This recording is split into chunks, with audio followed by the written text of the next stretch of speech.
Welcome everyone to Living Life Holographic. I'm Inukai. And I'm Chiron. And today we're going to go ahead and talk about the Avatar set and what it holds in there. Of Magic the Gathering. This set's coming out fairly soon, and there's a lot of good stuff to talk about. So let's get right into it. Yes. I know that this is a set that a lot of people have already talked about, but hey, we're doing our take on it. So I'm going to be making a commander based off of, here, just give me a few seconds here, guys. Katara the Fearless. Oh. So she is I think it's Banff, is green, white, and blue. So correct me if I'm wrong, guys.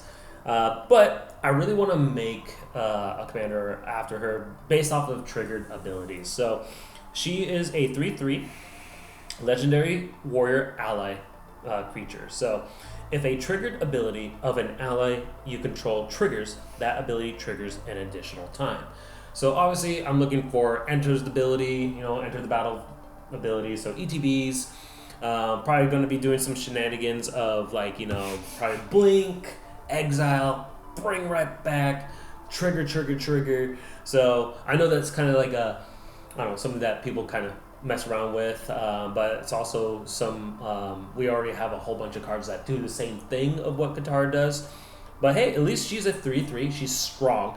But mainly what I want to go ahead and do is get cards that have hey, when this creature or another ally enters the battlefield under your control, you may have allies you control gain lifelink until the end of turn, and you may put a +1 counter on this creature kind of thing. So it seems like something that I would probably have to make a token go wide ally deck where I could go ahead and make some tokens. Those tokens are allies. I could give all those allies +1/+1s. I'll give them lifelink. So this is something that I'm going to go ahead and mess around with. What do you got? There's some good stuff in here. One card that looks interesting is as an enchantment, Fated Firepower. Basically, it's an enchantment that costs 3 mountain and X. It has flash and it enters with X fire counters on it depending on how many lands you want to tap for X. And if a source you control would deal damage to an opponent or a permanent an opponent controls, it deals that much damage plus an amount of damage equal to the number of fire counters on this enchantment instead. So that to me that seems like a really, really good card to add to my Rakdos deck, because you put that out there and you could say you tap 5 lands to put 5 fire counters on it, and all of a sudden you just I deal 1 damage to each opponent. Boom.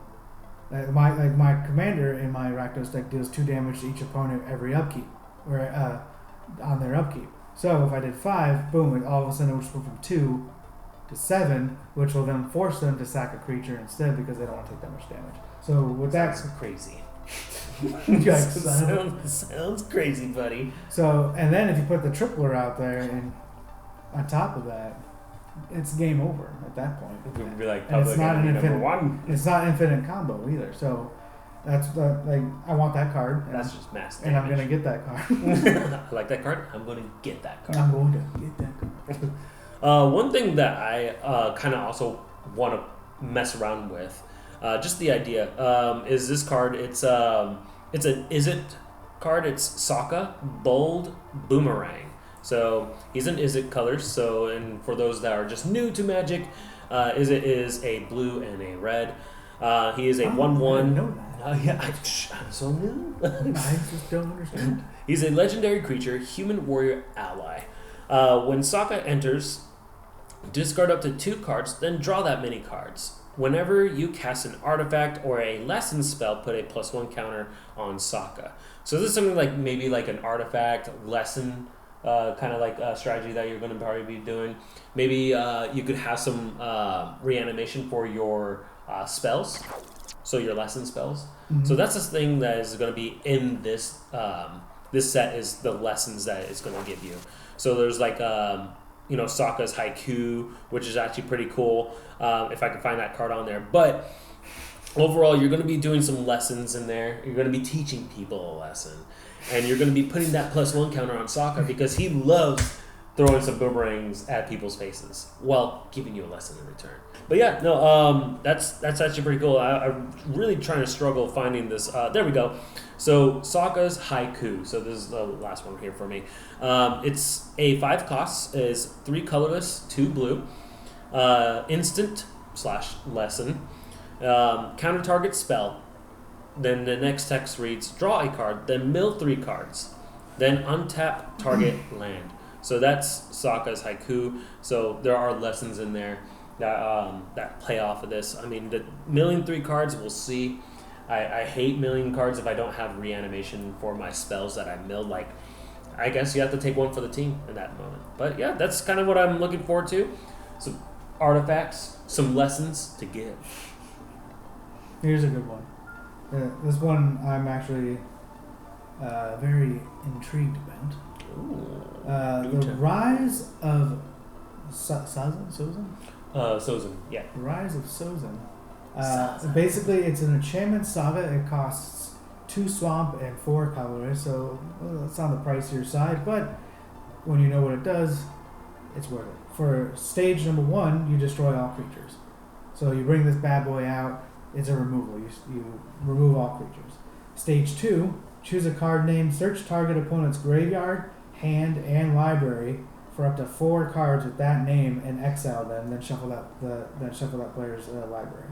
So, again, if you already know some card that you don't like in their deck and they don't even have it, you can search their graveyard, their hand, and their library for that card. So no matter where that card is, you can get rid of it. Gone. So this is great in standard because it's up to 4 times. So if they have it 4 times, you can get rid of them. But commander, it's only once, of course. And then stage 3, you exile this saga, then return it to the battlefield, transform under your control. And he transforms to Fire Lord Sozin. He is a 5/5 with menace and fire bending 3. Whenever this creature attacks, add 3 mountain lands. This mana lasts until end of combat.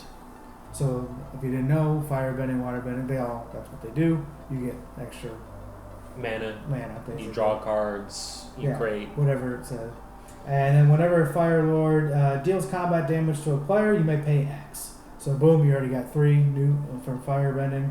When you do, put any number of target creature cards with total mana value X or less from that player's graveyard onto the battlefield under your control. Oh my god! So you basically... That's insane! You basically transform them and get a 5/5 out of the bat, and then your target opponent has now 6 or 7 creatures in their graveyard, and you pay like 5 or 6 to do 6 mana or less. That's probably almost all their creatures.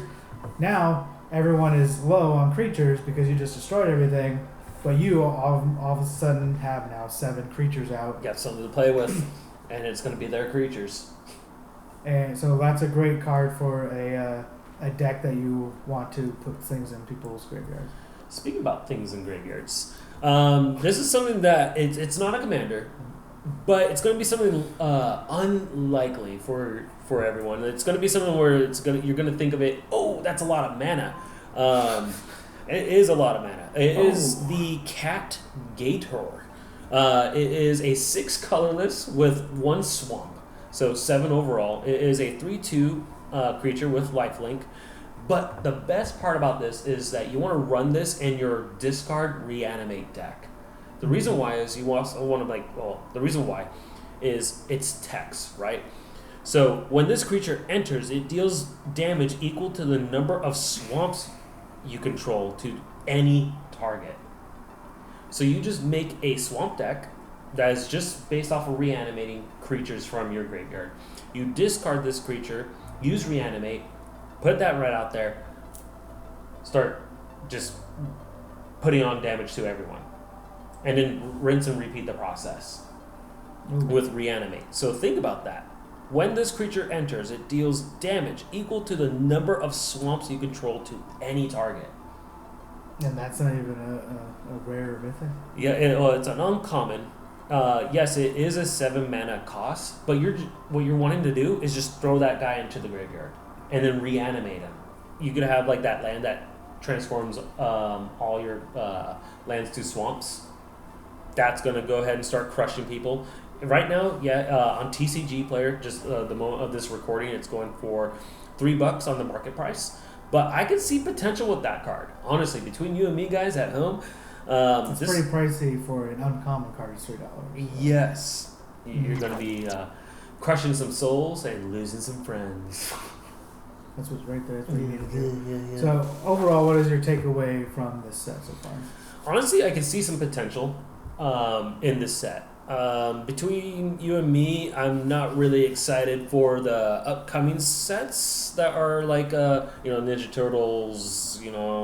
Spider-Man was pretty cool. I mean, he's one of my favorite heroes, but like I wasn't too excited. It's more like I'll go ahead and purchase some cards one by one kind of thing. Well, I did go pretty Hamtaro on the Spider-Man set, but I was hoping to go ahead and do that. But I think strategically, you should probably just buy it off TCG Player, one card at a time. But there's like a set. It also depends on what Spider-Man, Ninja Turtles, and Avatar. If you want to make like a true deck, true to the set, true to the name, that only has cards from that set, then yes, it's 100% worth it just to get a booster box, because exactly.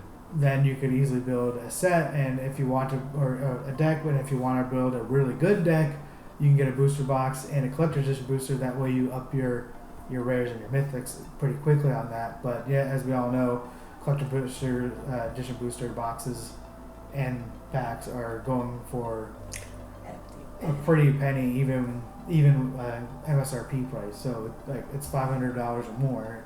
Those scalpers out there are going to be like this. See that it costs $500? How about $700?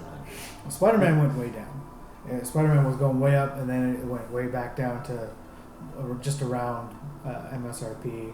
Maybe it'll go back up once the set disappears and they stop making it. Future sets, that future Marvel set coming out. Yeah. Another Soul Stone. Because that's the thing. Of course, that's their idea. They're making Soul Stones for each Marvel set. Or not Soul Stones, but like a Infinity Stone for each Marvel set. So having that would be cool, but that's why. And they're probably going to do the same thing with every Marvel set. It will be Thanos again, but a different finger this time. He had it right over here. The middle one just flicking you off. A different finger this time. I'm really hoping for the pinky finger. Oh, look at the pinky stone. No, it's just... Look at the Mind Stone. But who knows if we'll have only the one stone in the picture, or the next one will have the Soul Stone and the new stone in it, but that one will be shining bright because he just added to his gauntlet. And then maybe the final Marvel set, when all stones are done, maybe that's when they'll probably have the gauntlet card, and that card will probably be very epic, because that's probably like the One Ring. If that's the way it's going, then either that card's going to be like really hard to get, or it's going to be absolutely like incredible. Like almost ban worthy of a play card. It'll probably be most likely ban worthy. People are going to go ahead and play with this card for a little bit. Hopefully, if you guys get it. Hopefully, if we get it. But we're going to see how powerful that thing could be in the future. But we can make an episode based off of our thoughts on that. It's going to be wild, because it seems like they're only doing a Marvel set once a year, and there's multiple stones. So we could be 5-6 years to get it, because unless they release 2 out next year. But who knows? Because next is our original set out in January, and then of course March you have Ninja Turtles, and that was already available on pre-order, and they even actually have a commander deck for it too, which Avatar and Spider-Man did not have any pre-con deck. So at least if you don't care about Ninja Turtles, hell, just buy the commander deck and play that, or just tear it apart and make your own little ninja deck or turtle deck or whatever you want to do with it. Turtle ninjas, you know what to do. There already is some turtle ninjas out there. But anyway, let us know how you like the set. Give comments below. What are you most excited for in this set, or in any set coming up in the future? Give us a follow on our Instagram at Living Life Holographic. Follow us. Don't forget to hit that subscribe button, like this page, comment, and we love you guys. And as always, don't forget to live your life holographic.